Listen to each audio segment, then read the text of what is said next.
Olha só, é sempre um privilégio estarmos juntos para refletir um pouquinho sobre as verdades que encontramos na palavra de sabedoria da Bíblia. E, particularmente hoje, eu até mandei no WhatsApp para vocês, uma coisa muito interessante, porque todos os livros da Bíblia, já mostrei aquela biblioteca com 66 livros, eles são muito relevantes para a nossa vida em todo o tempo, em toda a fase da nossa vida, até a volta de Jesus. Mas, particularmente, existem alguns livros da Bíblia, e em especial um deles, que ele pode ser lido, podia ser lido a qualquer momento, mas ele foi destinado especialmente para o tempo do fim. E essa é a expressão. E esse livro é o livro de Daniel e também o Apocalipse. Tá? Bom, o livro que a gente está conversando é o de Daniel, mas depois a gente fala também sobre o Apocalipse. Em particular, esses dois livros se conectam muito bem. Vocês viram que eu coloquei uma conexão não só entre Daniel do Antigo Testamento e Apocalipse, o último livro do Novo Testamento, mas eles também se conectam com os evangelhos, com os salmos, com cartas de Paulo, com cartas de Pedro. Gente, a Bíblia é toda integrada por um motivo muito simples. Ela foi inspirada por Deus e a ação do Espírito Santo em cima de mais de 40 autores diferentes, num período de mais de 1.500 anos, culturas diferentes. Imagine a diferença de 1.500 anos, como realidades diferentes. Então, um estava lá na Babilônia, como a gente viu na semana passada, outros estavam em Israel, outro na Pérsia. Gente, quem inspirou esses profetas, esses escritores, foi o mesmo Deus, foi o Espírito Santo. Então, é um livro integrado. Mas, curiosamente, pela sabedoria de Deus, ele resolveu designar alguns trechos da Bíblia para que tivesse, vamos dizer assim, um impacto maior para as pessoas que vivem no tempo do fim. E quando fala tempo do fim, é uma expressão bíblica, está bem? Ele está se falando, se referindo ao tempo do fim desta fase da história humana que antecede a volta de Jesus, que, na verdade, na sequência, aí eu poderia acrescentar aqui uma expressão que será o tempo do início. Interessante isso, né? A Bíblia usa essa fase, nós estamos nesse tempo, aí vem a volta de Jesus, e aí eu estou colocando essa expressão tempo do início, porque é o tempo do início da eternidade que passaremos juntos e com Deus. E é neste contexto que eu estou introduzindo a vocês aqui que eu gostaria de entrar no tema especial desta noite. Deixa eu colocar aqui para vocês nossos slides ilustrativos, 12ª temporada, arqueologia bíblica. E a palavra de sabedoria da Bíblia, né? E eu gostei muito dessa identidade visual que faz muitas referências a achados arqueológicos, a rolos, manuscritos, pergaminhos, a Bíblia como nós temos hoje, né? As ânforas, etc. Ali todo esse contexto de deserto, de cenário das terras bíblicas e ao centro num final de tarde, um pôr do sol raiando ali ainda com algumas luzes ao centro, a gente tem a cruz que traz significado a todos esses achados arqueológicos e toda a palavra de sabedoria da Bíblia. Então, essa identidade visual, de certa forma, está transmitindo muito aquilo que a gente gostaria de passar para vocês. Amigos, vamos fazer uma ponte. Episódio um, né? Aliás, o 200, exatamente, você tem É, razão, Gato. O 200 foi o episódio um, né? é. Então, nós falamos um pouquinho sobre manuscritos do Mar Morto. Estude um pouquinho mais esse tema, porque vale bastante a pena. No episódio 2, nós conversamos sobre os achados arqueológicos de lamparinas em várias regiões das terras bíblicas e um significado tremendo que tem a ver com o Espírito Santo ali, trazendo a luz como o óleo. que mantém o fogo numa lamparina em cima daquela história uma parábola narrada por Jesus das 10 virgens, né? Vale a pena conferir também. Na sequência, e aqui a gente faz uma conexão, na semana passada, o episódio 3 desta temporada, nós falamos sobre as descobertas arqueológicas lá no Iraque, que revelaram como tanto tempo depois, estamos falando da casa de 1800, nós tivemos aqui, século XIX, nós tivemos, portanto, descobertas sobre o Império da Babilônia, e aí foi uma avalanche de achados arqueológicos da cidade de Babilônia e também do reino Nabucodonosor mencionado na Bíblia, e em especial no livro de Daniel. E como isso trouxe luz e conversamos sobre um bocado de coisas aqui. E hoje, fazendo uma conexão ainda naquela região, eu queria trazer que nós vamos passar na nossa viagem, muito rapidamente, do Iraque para o Irã, onde era o antigo Império Persa. E como na semana passada o personagem central era Nabucodonosor, o de hoje é o rei da Pérsia, que era o rei Ciro.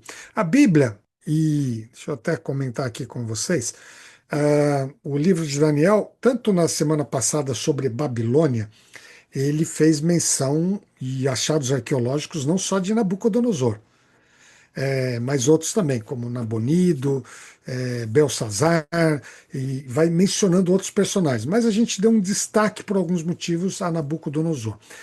No Império Persa de hoje, a novidade é que o livro de Daniel faz menção também a outro rei, que teve uma fase conjunta ali, que foi Dario.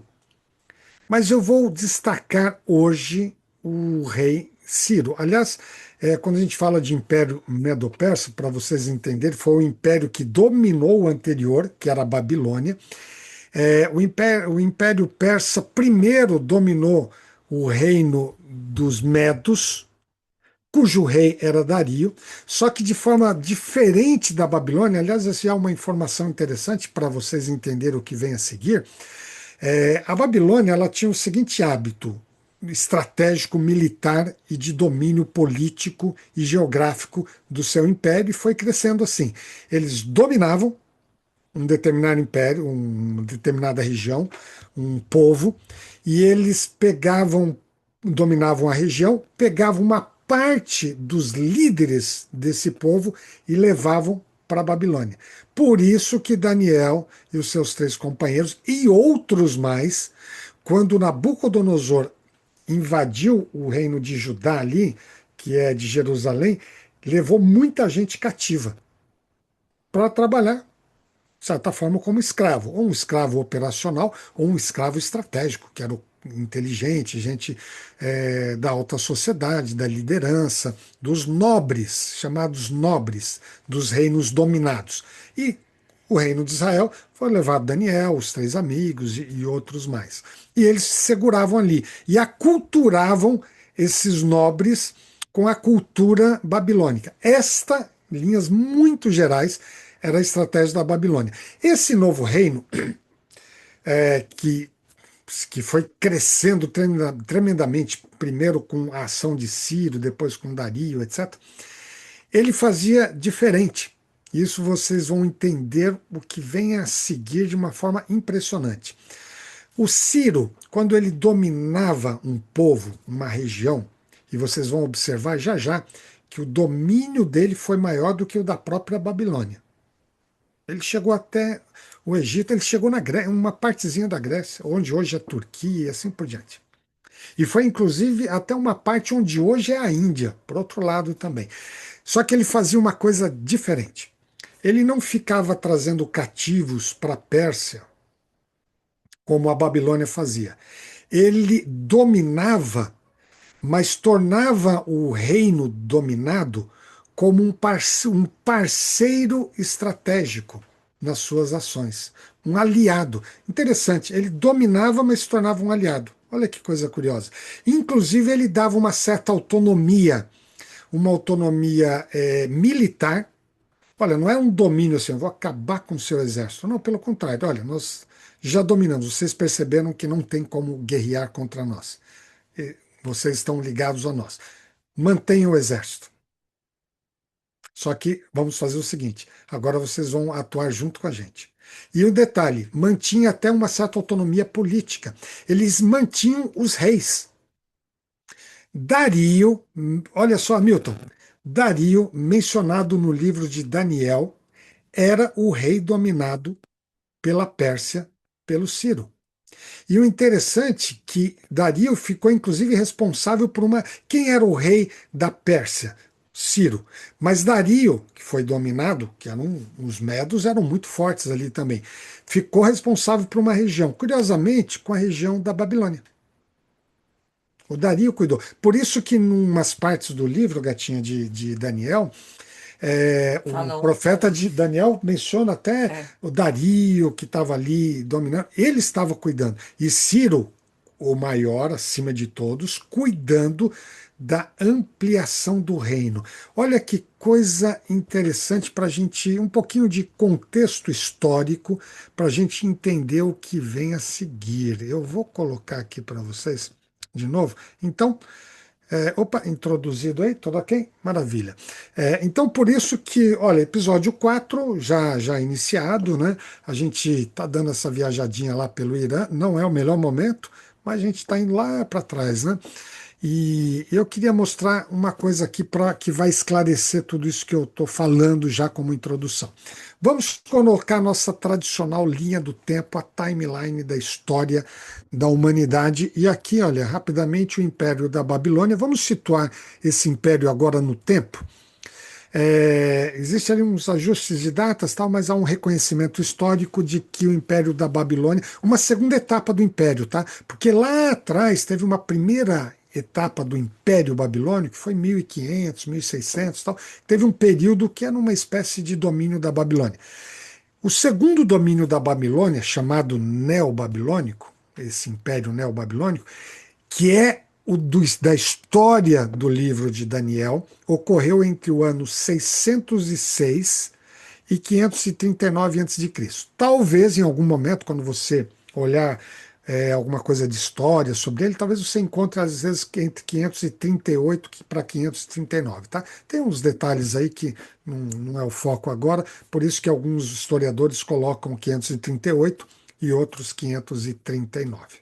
É uma questão de ajuste aí, calendário e qual é a atividade, qual o episódio mais importante. Mas aqui está o reino. Aliás, Gatinha, fazendo uma rápida conta aqui, foi um reino relativamente curto, né? Nós estamos Sim. falando de 67 E 7. anos, perfeito? 67. Olha, um império curto, né, gente? Para o domínio que foi toda a Babilônia, mas foi um império relativamente curto. O Império Persa, então está aqui, o Império Pérsia, da Pérsia, ou o Império Persa, ou Medo-Pérsia, porque quando eles, antes de dominar a Babilônia, a Pérsia dominou os Medos, trouxeram eles como aliados para irem e dominarem a Babilônia. Ocorreu, obviamente, na sequência, a partir do próprio 539, e foi até 331. Aí já deu mais de 200 anos, hein, gata? 200 É, e pouquinhos, oito, ou alguma coisa aí. 208. 208? Não, Isso. 207. E 7. Olha só, já foi um império até maior em termos de período e teve esse domínio aí. Ok? Então, esse é o momento que a gente está situando na história. Isto é importante para daqui a pouco você ver aqui, comigo uma relação muito interessante do porquê esse livro tem a ver com os nossos dias. Só lembrando vocês aqui, aqueles que ainda não estavam tão acostumados com essa linha do tempo, esse pontinho que eu sempre deixo aqui próximo da volta de Jesus, que é essa subida ao status de mundo perfeito, de restauração e tal. Então, aqui atrás, vamos voltar aqui à esquerda dessa linha do tempo, a gente tem a criação, por isso que começou, quando Deus criou o mundo, houve uma queda Nós estamos nesse status aqui de um mundo, como diz a Bíblia, de pecado, do mal, etc. e tal, mas um dia, por ocasião da volta de Jesus, então o mundo é restaurado e volta a esse status de perfeição. E a gente está aqui, só gravem isso, estamos bem próximo aqui da volta de Jesus, ok? Um rápido, agora, panorama geográfico para vocês. Esta linha aqui, um pouco de salmão, cor de salmão, né? Alguma coisa assim. O Império Assírio não entrou no nosso tema agora, mas esse roxo, podemos dizer, é o Império Babilônico anterior. Então, olha, aqui está a Babilônia, né? Ó, Ur dos Caldeus. Aqui está Suzã, que já pega a região da Pérsia, tá bem? Indo aqui para a Pérsia. Olha os Medos aqui, conhecida também como a Média. A Pérsia estaria aqui mais ou menos nessa região, né? E Rio Tigre, Rio Eufrates, Babilônia aqui na- nas margens do Rio Eufrates. E aqui, olha, você já conhece o nosso mapa, está Israel, aqui vem o Egito. Então observe que a Babilônia, naqueles 67 anos, 67. é isso? É. Teve esse domínio aqui, gente, nessa região aqui, olha. É uma região até interessante, pegou um pouquinho da Síria, aqui onde hoje a Turquia, pegou aqui onde hoje é o Líbano, pegou aqui onde hoje é Israel, um pedacinho aqui do Egito, mas hoje o Egito nem aqui já é divisa entre Egito e Israel atual. Então pegou uma região chamada de Mesopotâmia, uma boa região. Agora, olha só, gravem na imagem de vocês esse gráfico, olha onde está aqui o Golfo Pérsico, está bem tumultuado lá agora, né? Aqui está o Mar Vermelho. Eu vou ampliar um pouquinho esse mapa para a próxima imagem, que é essa daqui. Ó, lembre-se que eu tive que ampliar. Ó, o Golfo Pérsico aqui, o Mar Vermelho aqui, e eu ampliei bastante para a direita e para a esquerda, para cima e para baixo nesse mapa aqui. Então, olha, a Babilônia está aqui. Vocês podem me acompanhar pela setinha, né? Presumo que sim. Tá correto ali a imagem? Tá, obrigado. Então, olha a média que a gente tinha visto, a Síria, olha a Pérsia aqui, tá bem?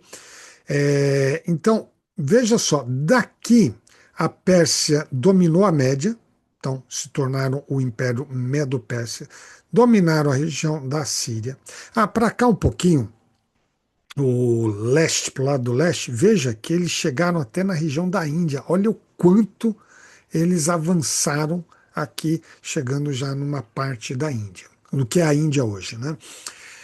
Voltando aqui, vejam, eles dominaram a Babilônia, e aí então começaram a tomar tudo que é o Império da Babilônia, onde hoje, de novo, está aqui a Turquia, onde está o Líbano, até um pouquinho da Arábia Saudita, a Jordânia, Israel aqui.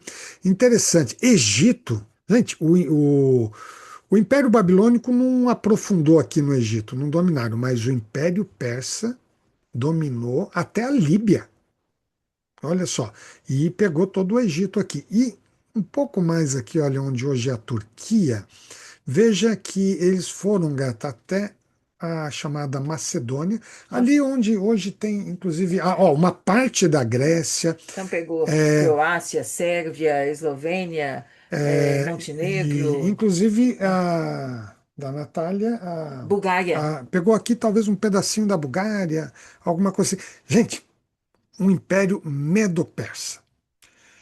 O persa Ciro, grande líder, trazendo também Dario, o rei da Média, o rei Medo, para isso. Então, quando a gente volta aqui para a nossa linha do tempo, eu queria dizer uma coisa para vocês aqui para os nossos próximos minutos. Eu destaquei aqui, olha, deixa eu voltar aqui. A gente tem aqui, então, o período de 70 e poucos anos da Babilônia, de 200 e poucos anos do Império Persa. Entre os dois, nós tivemos um personagem que eu trago aqui, ilustrado por essa imagem, que é o profeta Daniel, que é aquele que foi levado cativo lá de Israel para a Babilônia e tal, e se tornou parte da nobreza ali, porque ele foi preparado para isto e atuou tanto no Império Babilônico quanto no Império da Pérsia. Estima-se que o livro de Daniel tenha sido escrito ali entre 560 e 530 a.C. Observem que pegou então uma parte mais do meio para o final do Império Babilônico e uma parte do início do Império Persa. Aqui estava, gente, Daniel, longe de casa, lá na Babilônia, nas margens do rio Eufrates, e Deus escolheu este homem para revelar as verdades mais profundas, junto com João, depois do Apocalipse, sobre o tempo do fim, que é o livro de Daniel. E eu queria também destacar a vocês agora aqui, num achado arqueológico, que na semana passada, da Babilônia, entre outros reis, destacamos Nabucodonosor. E dessa vez o rei Ciro. Então, por isso eu queria ler um texto da Bíblia aqui. Deixa eu até mostrar uma coisa aqui para vocês, gente. Eu estou com a minha Bíblia, aquela versão super especial, queria mencionar novamente para você, Bíblia de Estudo Arqueológica, publicado pela CPB. Eu acho que eu fiquei devendo mandar um link, Foi.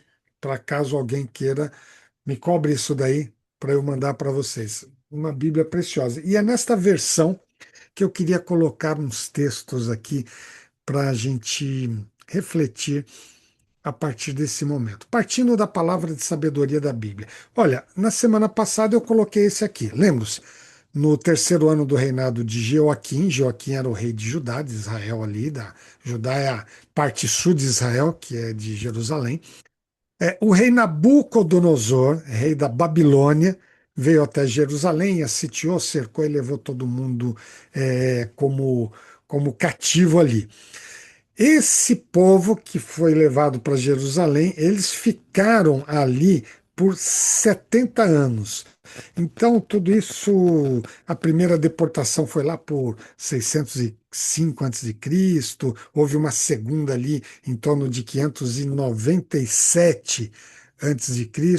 Então, lembre-se, Nabucodonosor da Babilônia veio, dominou e levou uma parte do povo, especialmente os nobres, lá para a Babilônia. Eles passaram 70 anos cativos lá, e aí vem o trecho que eu vou colocar aqui para vocês. Olha, no verso 21, no mesmo capítulo. Daniel, esse profeta, continuou até o primeiro ano do rei Ciro. Então a Bíblia cita claramente o rei Ciro, o persa. Está aqui, ó, o destaque dos dois personagens. Um pouco lá para frente, mais uma referência, olha que interessante, queria que vocês tivessem os textos da Bíblia aqui. Prosperou, pois, Daniel. Deus atuou na vida dele. E aqui, gente, uma Sabedoria. pequena pausa. Exatamente, gata. Quando Deus atua na vida de uma pessoa que permite isto, é o que acontece na vida de Daniel. O Espírito Santo na vida de uma pessoa traz sabedoria, clareza mental, para ter bom senso, para saber os caminhos, para saber o que pensar, o que falar, o que fazer.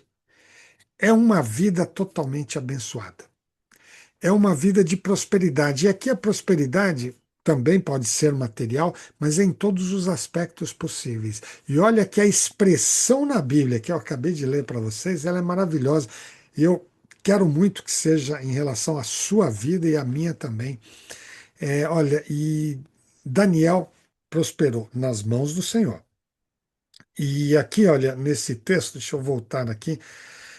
Prosperou, pois, Daniel, tanto no reinado de Dario, agora ele já acabou a Babilônia, já estamos na Medo-Pérsia, que o rei Medo, Dario, como no reinado de Ciro, o persa.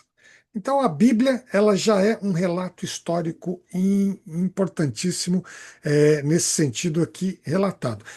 Olha, estou sempre trazendo didaticamente vocês para a gente visualizar tanto a região, nosso mapa ali, ilustrado, quanto essa linha do tempo. Aqui está Daniel, certo?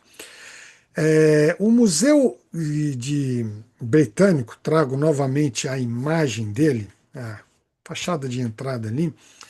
Deixa eu comentar com vocês. Hoje eu não vou mostrar como eu fiz da Babilônia, várias imagens, mas se você puder pesquisar uma hora, vale a pena. As imagens, o que já foi descoberto do Império Persa. A semelhança do Império Babilônico foram descobertas muitas coisas da região de onde era a Pérsia. E estão espalhados nos museus afora, mas é claro, o Museu Britânico é um dos principais nesse sentido, assim como uma área toda da Mesopotâmia. Quando você for lá, olha, eu tenho aquele mapinha ali. Aliás, me avise aí para eu fazer um print e te mandar.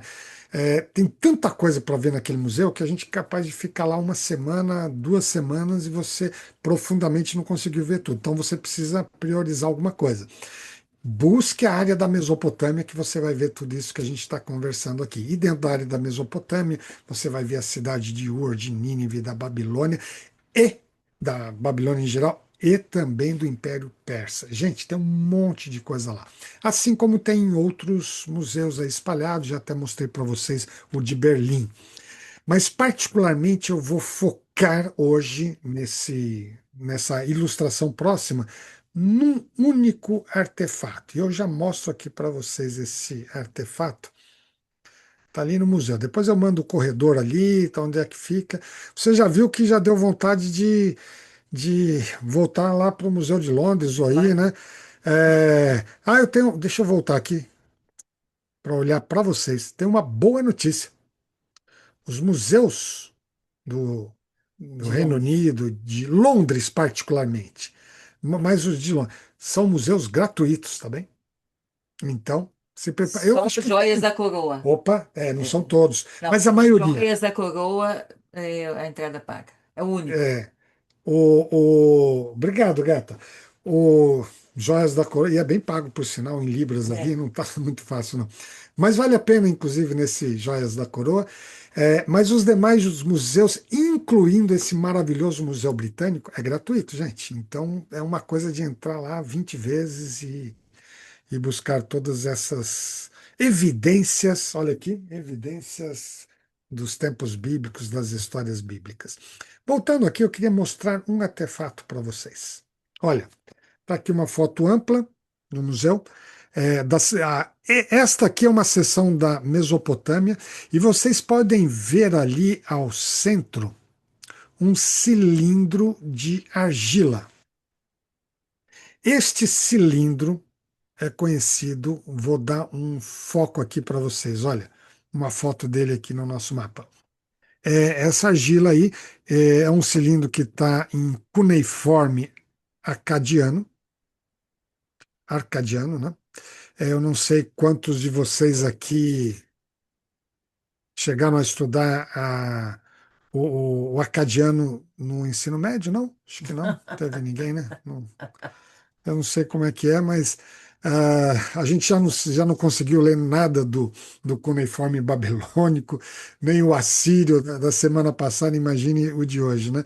Mas é um cilindro de argila que, na verdade, é conhecido como o cilindro de Ciro. Existem outros, tá?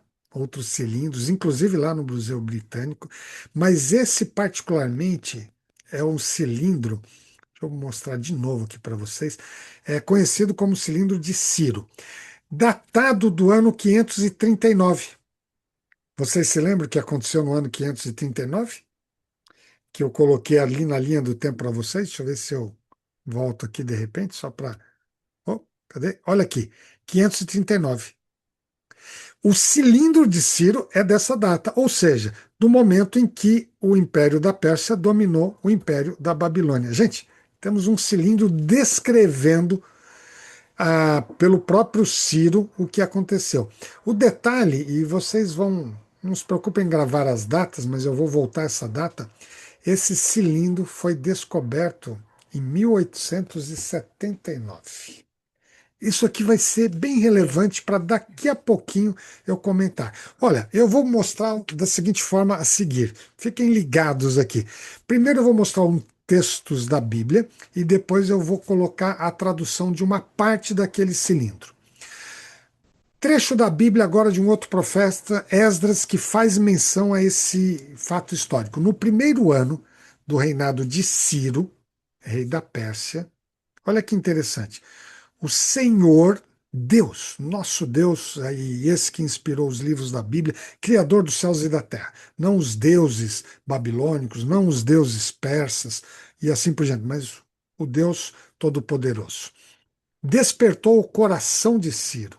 Olha que interessante, Deus atuou no coração de Ciro, rei da Pérsia, isso aqui está na Bíblia, estou lendo aqui no livro de Esdras, para que fizesse uma proclamação, a um edito. Alguns também chamam até de Edito de Ciro. Esse edito continua o verso aqui de Esdras, estou pegando três versos. Assim diz Ciro, rei da Pérsia. Dois pontos. O Senhor, o Deus dos céus, e olha que ele tinha os deuses dele, inclusive os deuses da Pérsia, especialmente um deus que se chamava Marduk e tal, que era o deus do Ciro. Mas mesmo Ciro, uma pessoa idólatra com vários deuses persas, etc., etc., ele reconheceu uma coisa: o Senhor, o Deus dos céus, deu-me todos os reinos da terra. Bom, e naquela época dominou toda aquela região mesmo. E designou-me para construir um templo para ele, estava esse ele aqui em maiúsculo, em Jerusalém, que está em Judá. Gente, isso aqui é um relato bíblico histórico que está no livro de Esdras. Deixa eu dar uma pausa aqui só para explicar uma coisa para vocês. Quando a Medopérsia dominou Babilônia, e eles viram, poxa, mas tem gente aqui de vários povos que estão como cativos, escravos mesmo, tá? O que ele fez? Libertou todos eles. Porque, lembre-se, a estratégica política militar de Ciro era totalmente diferente. Pô, por que que vocês trouxeram todo mundo aqui para a Babilônia? Inclusive, ele achava que os reis da Babilônia eram do mal. Inclusive Nabonido, filho de Nabucodonosor, Belsazar, filho de Nabonido, que foram os dominados por Ciro quando ele chegou. E ele, inclusive, se declarava assim: poxa, eu que sou do bem, libertei Babilônia do mal. Nossa, parece algumas coisas que acontecem ainda hoje, né? E aí ele fazia isso. Aí o que ele fez? Libertou todo mundo. Libertou todo mundo. Inclusive o povo de Israel, depois de 70 anos cativo, aqueles que vieram, foram libertados para voltar para Jerusalém e fazer o quê? Conselho. Reconstruir o templo. Está escrito ali no livro de Daniel, está escrito no livro de Esdras. Estou lendo a história bíblica para vocês. Segurem essa história, porque o que vem a seguir é tão impressionante, né? Deixa eu voltar aqui no texto bíblico. Tem mais um trechinho do texto bíblico. Olha só, continua a declaração de Ciro. Deus impressionou o coração dele para ele fazer uma declaração, não só declaração, mas também agir.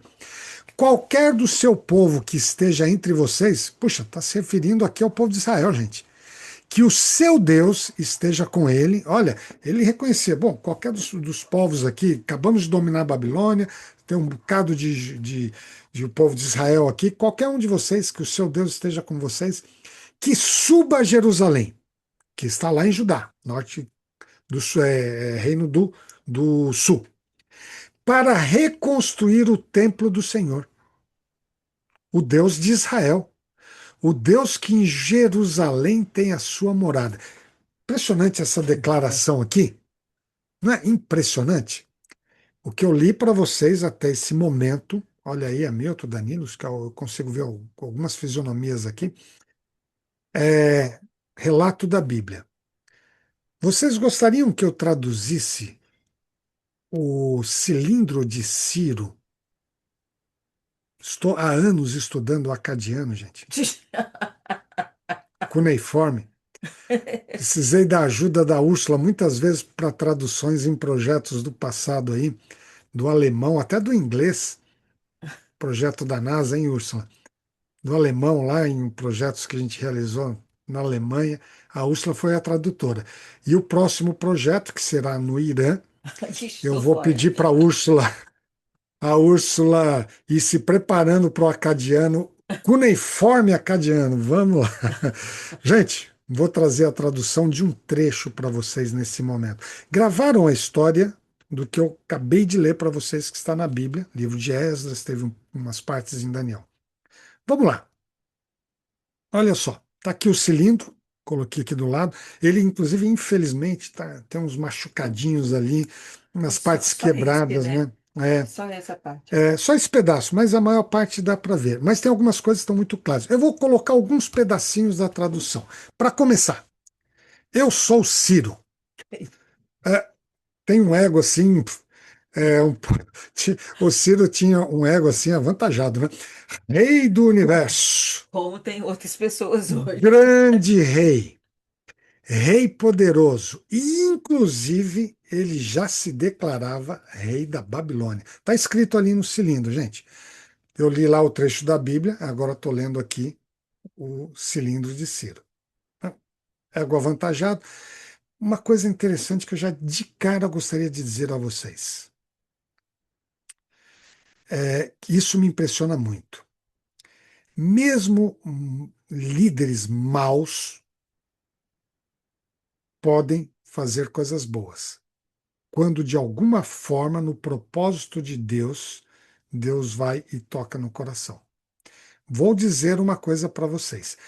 A impressão que pode nos dar aqui é que o rei Ciro foi um rei maravilhoso que veio, dominou a Babilônia, libertou o povo de Deus, de Israel, para voltar para Jerusalém, para reconstruir o templo. E mais ainda, sabe o que o Ciro fez? Eu estou dando, não vou ler todos os detalhes.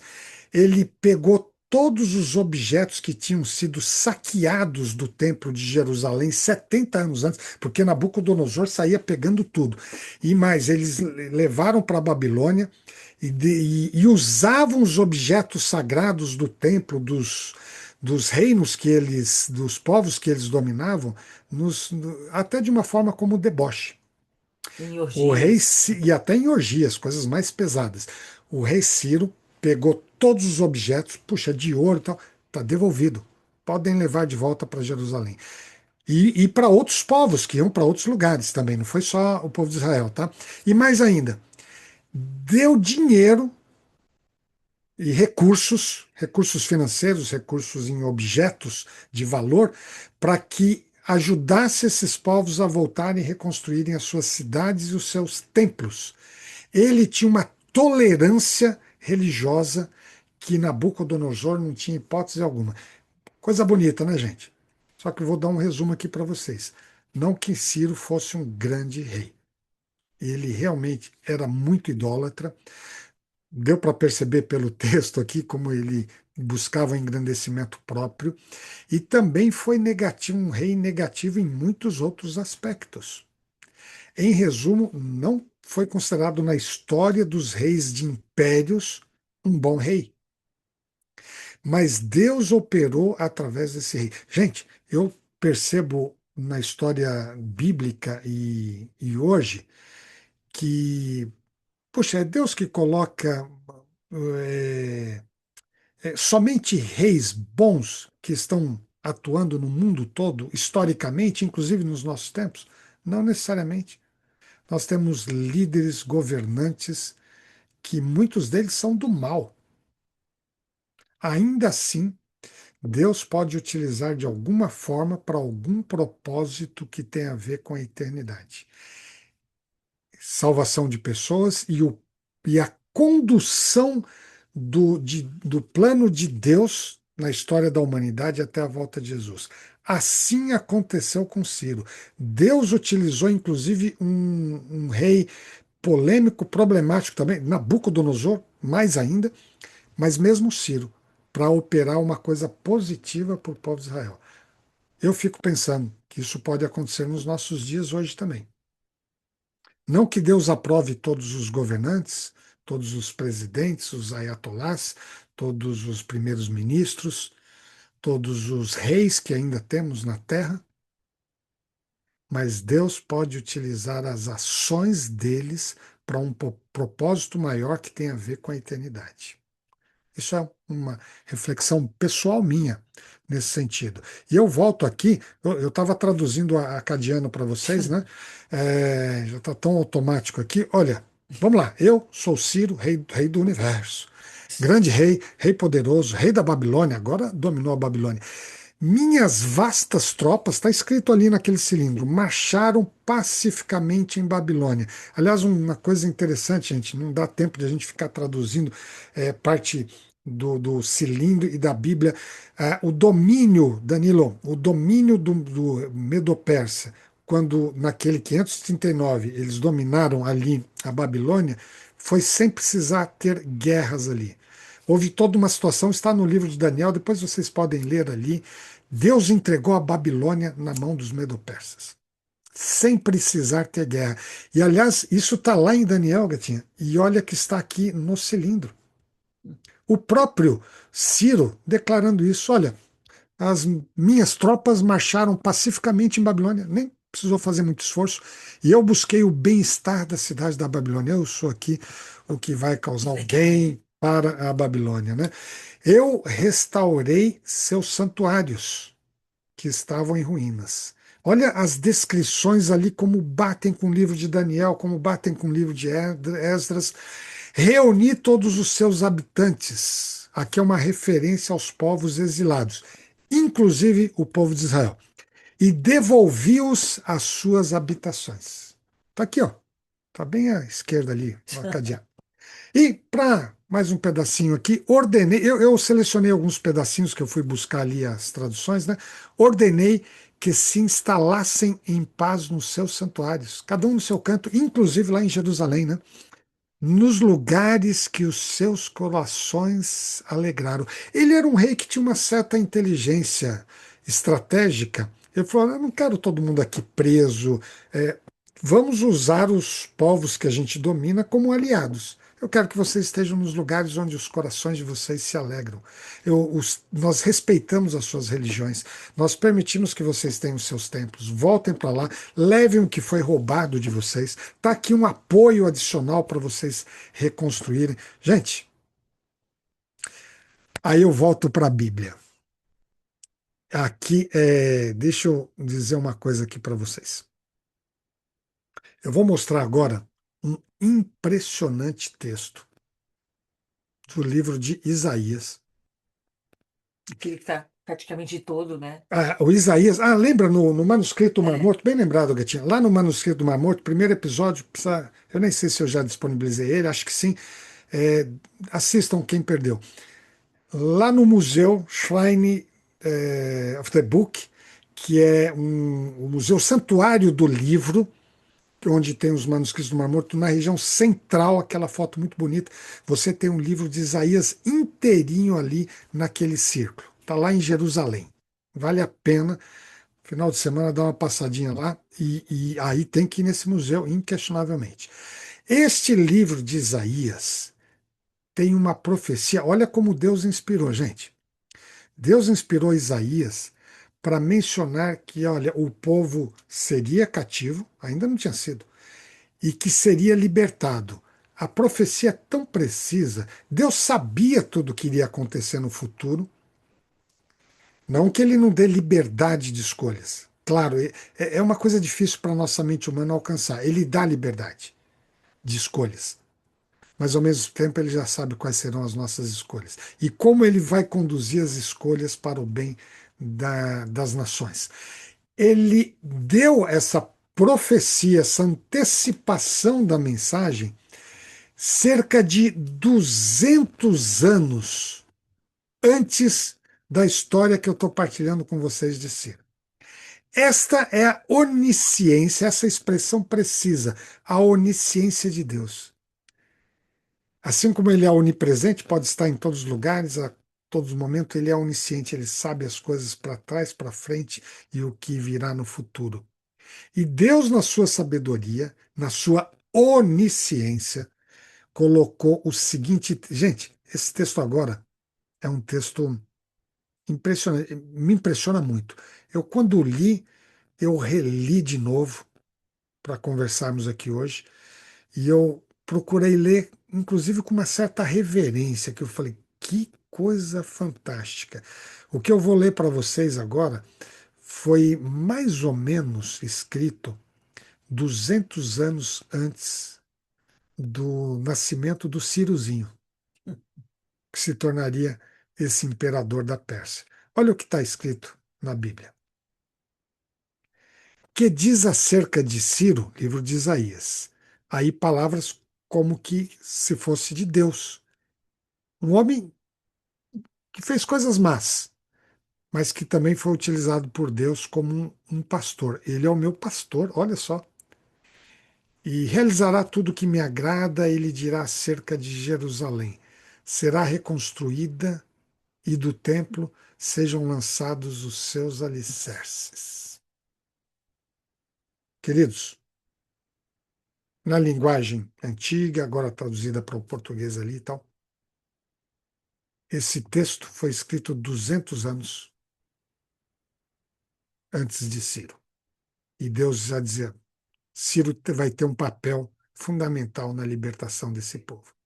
Esse livro está lá em Jerusalém. Você vai precisar estudar um pouquinho hebraico antes. Tem umas línguas aí para estudar em Úrsula. Não se preocupe, quando a gente fizer essas viagens todas, tem tanto lugar para a gente fazer. A Úrsula será a nossa tradutora em toda e qualquer língua que a gente passar por essas terras bíblicas aí. Ela tem um tempinho para ir se preparando, o recado já está dado, né? Firme aí, Úrsula, não se desanime, não.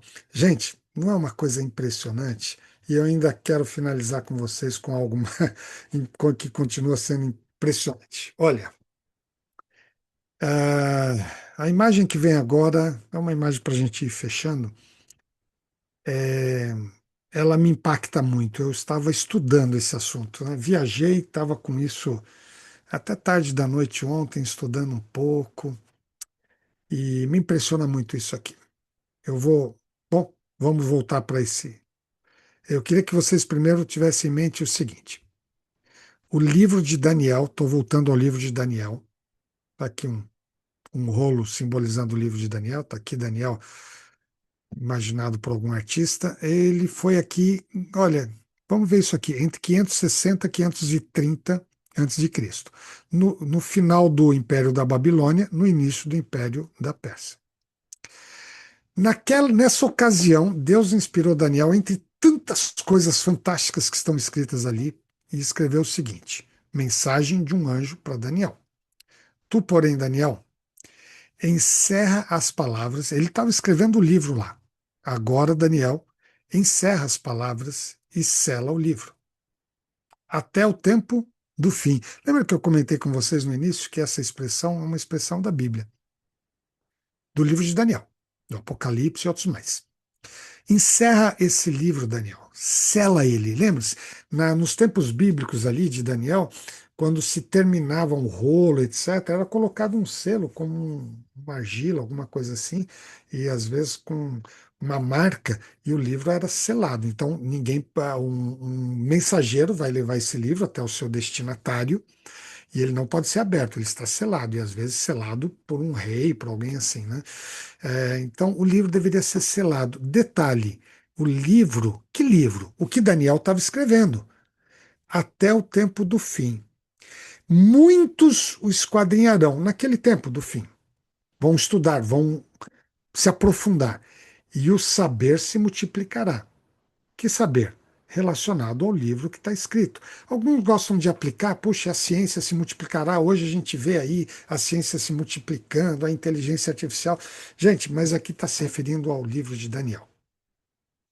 Daniel, encerra as palavras desse livro. Deus já tinha inspirado tudo que precisava.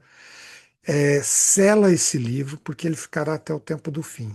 E lá muitos estudarão, se aprofundarão, e o saber se multiplicará. Um pouquinho mais para frente, eu ouvi, porém, não entendi. Agora é Daniel falando.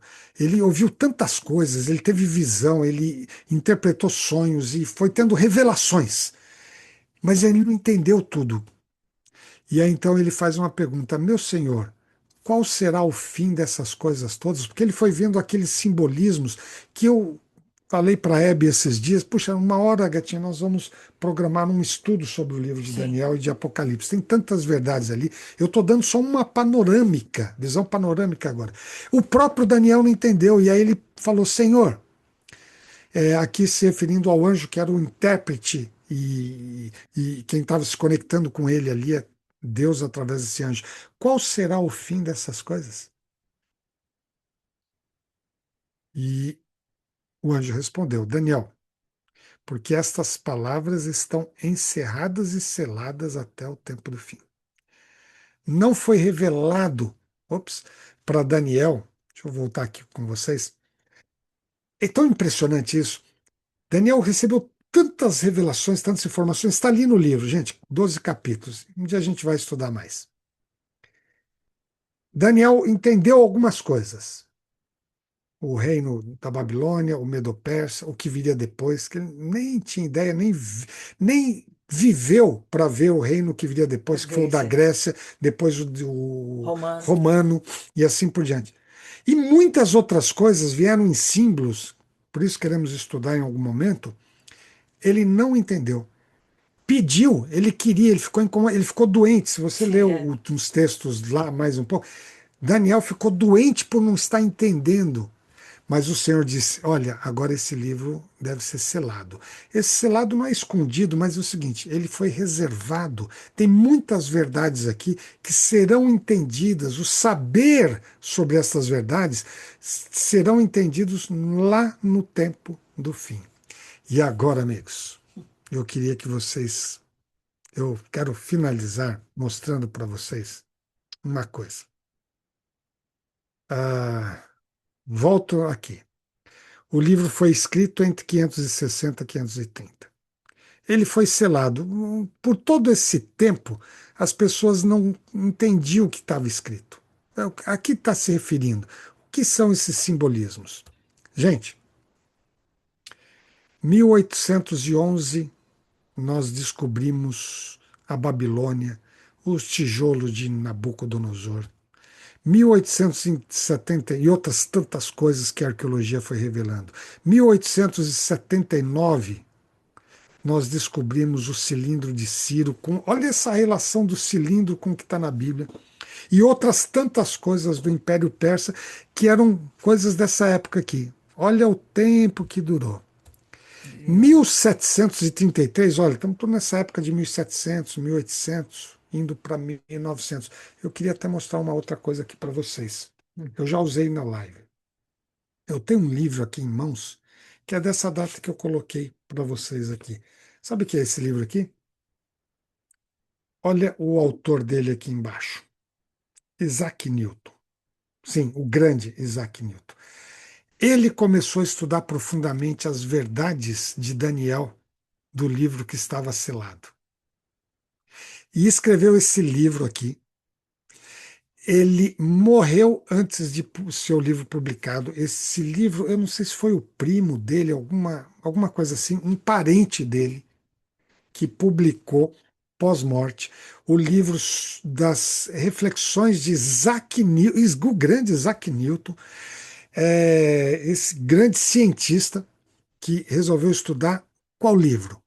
O livro do Apocalipse, de Daniel. E do Apocalipse. Apocalipse, conectando, procurando entender essas verdades. Um livro que até então estava selado, porque a própria Bíblia diz assim. E aí esse livro foi publicado em 1733. Eu estou com a única versão completa desse livro em português. Vou dar mais uma data aqui para vocês. Deixa eu ver se eu encontro aqui. 1816. Sabe o que aconteceu em 1816? Um outro personagem chamado Guilherme Miller começou a estudar nos Estados Unidos, começou a estudar profundamente o livro de Daniel. E foi tendo, assim, entendimentos profundos. Quando eu olho, eu estou dando aqui 4 exemplos, tá? Poderiam ser mais. Mas você percebe uma coisa? Esse período, mais ou menos aqui de 1700, 1800, representam mais de 2.300 anos depois que Daniel escreveu. Este livro ficou meio que está ali à disposição, mas ninguém estava se aprofundando, entendendo muito. Esta época, olha, vou pôr aqui onde nós estamos, vermelhinho aqui, e eu destaco aqui. Esta é a época, então, do tempo do fim. A partir de 1700, 1800, gente, nós entramos no tempo do fim. O livro foi selado, está escrito ali em 2 trechos muito claros. Daniel, sela esse livro. Mas eu não estou entendendo alguma coisa, mas ele ficará selado. Daniel, muita coisa nós vamos ter que partilhar para ele lá na eternidade, porque ele morreu sem saber. Um pouco depois desse período de Dario ali, tudo, e o livro ficou reservado. De repente, em 1700, homens como Isaac Newton, como Guilherme Miller, uma hora a gente precisa estudar mais sobre eles também. Estou aqui com os livros deles aqui. É, como, aliás, tem um livro antiquíssimo aqui também, dois, estão aqui do lado, eu comento outro dia com vocês. São dessa época. Os achados arqueológicos, o que começou a entender ali? A compreender-se o livro de Daniel. Como se. Qual é a compreensão que eu tenho ali? Para mim, tão claro, gente. O livro foi tirado do selo, está aberto. Estamos estudando com verdades profundas para que dias, segundo foi escrito lá para Daniel, para os nossos dias. Nós estamos no tempo do fim. Essa é uma conclusão desse estudo de hoje. E esse livro é para nós. Todos os livros da Bíblia são inspirados, maravilhosos, têm lições para as nossas vidas em todos eles, os 66. Daniel e Apocalipse têm mensagens específicas para os nossos dias. Está escrito ali. E que, gente, e hoje nós agradecemos na nossa oração aqui, Gatinho, eu, antes de começar essa live, porque Deus inspirou homens para escrever esses livros, em especial o livro de Daniel. Deus preservou esse livro, e olha até os manuscritos do Mar Morto. Deus selou o livro e, na época certa, estamos entendendo que é esse período, Deus abriu para que a gente pudesse começar a compreender. Amigos, se Deus fez tudo isso para que essas verdades chegassem até você e a mim hoje, qual é o nosso papel perante Deus? Não só ler esse livro, estudar esses livros. Tem verdades que nos afetam na nossa vida. Deus lembrou, assim como Deus sabia que Ciro viria à existência 200 anos antes, 2.300 e poucos anos antes da nossa vida, de 1800, e agora um tanto mais, 2.500 anos, Deus sabia que nós estaríamos vivendo aqui e que poderíamos nos beneficiar com as verdades que estão nesses livros. Cabe a nós fazermos a nossa parte. Lermos, entendemos, buscarmos com a ajuda do Espírito Santo de Deus, para que a gente entenda assim, Senhor, quais são as mensagens para o tempo, o que virá aí pela frente, o que eu tenho que estar preparado, sobre as verdades reveladas antes da volta de Jesus. Esse é o destino desses livros.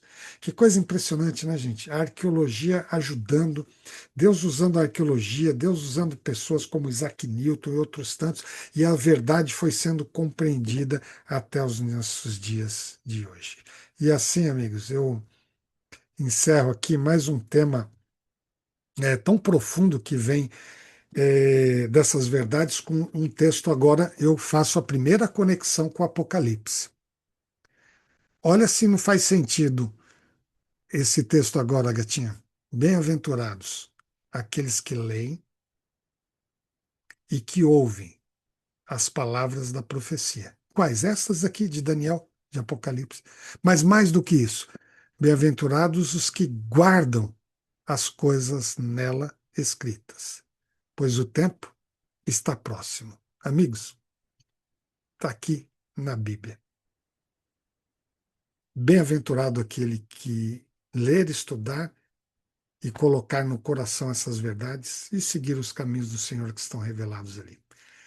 Que Deus continue nos abençoando. Hoje, todo esse tempo foi para dar essa visão panorâmica do valor desses livros. Deus preservou para chegar até você e até mim. Que Deus nos ajude na sequência dos nossos estudos, até chegarmos a estudar um pouco mais as verdades que estão em Daniel e Apocalipse. Vamos orar? Pai nosso que está nos céus, hoje nós queremos muito, muito te agradecer, porque o Senhor revela verdades através dos profetas revelou essas verdades e essas verdades foram preservadas com o teu poder, com os teus cuidados para chegar até os dias de hoje.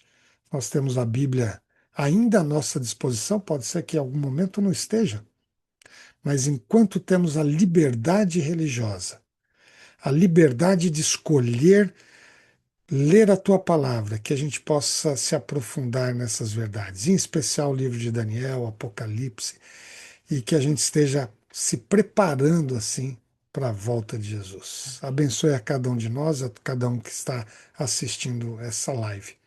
Em nome de Jesus. Amém. Amém. Bom, queridos, deixa eu dar um lugarzinho aqui para gatinha chegar aqui perto. Deixa eu te ajudar, né? Perfeito.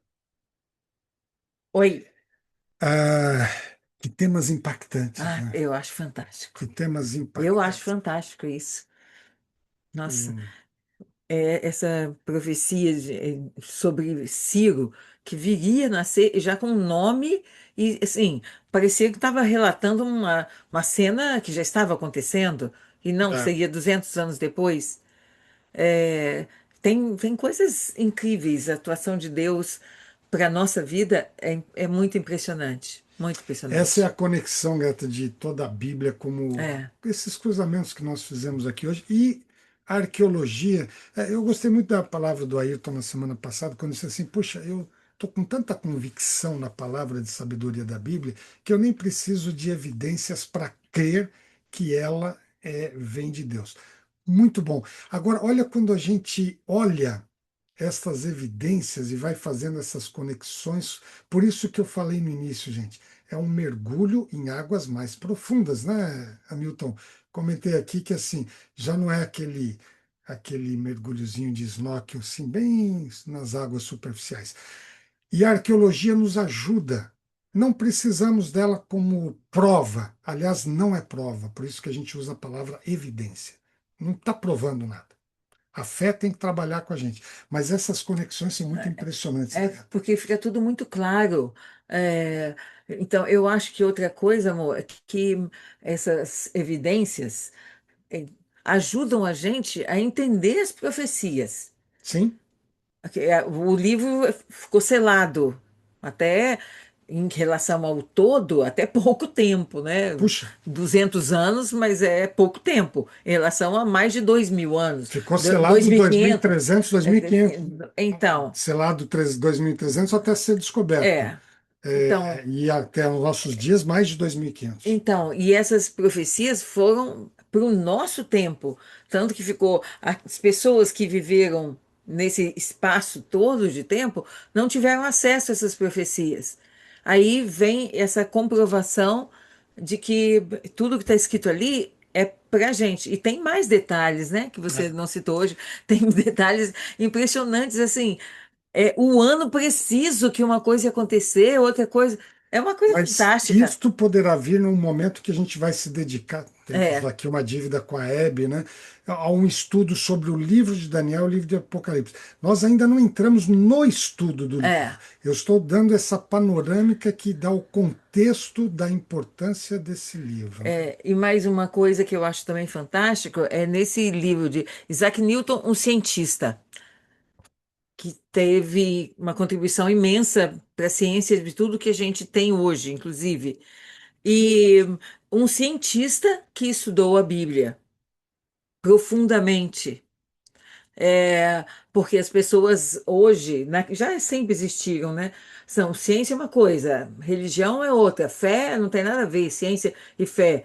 Aí um grande cientista estuda dois livros da Bíblia, e com certeza uma visão geral também de toda a Bíblia ele teve, mas ele se dedicou em estudar esses dois livros para ampliar o nosso pensamento sobre a importância das profecias. Eu acho assim, pelo menos. Dá um recado. Claro que lá em É, 1733 o selo estava sendo retirado, as é, descobertas arqueológicas. O nosso amigo Isaac Newton, ele ainda não teve uma visão tão completa é. dos significados ali do livro de Daniel, mas já foi um início muito importante, muito significativo. especialmente nas questões dos reinos que viriam e como a Sim, profecia foi se cumprindo. Estudaremos isso uma hora, gente. Está marcado aí para uma nova temporada. O fato é o seguinte, uma coisa que a Gatinha sempre diz nas conversas que nós temos aqui. Está na Bíblia. é importante.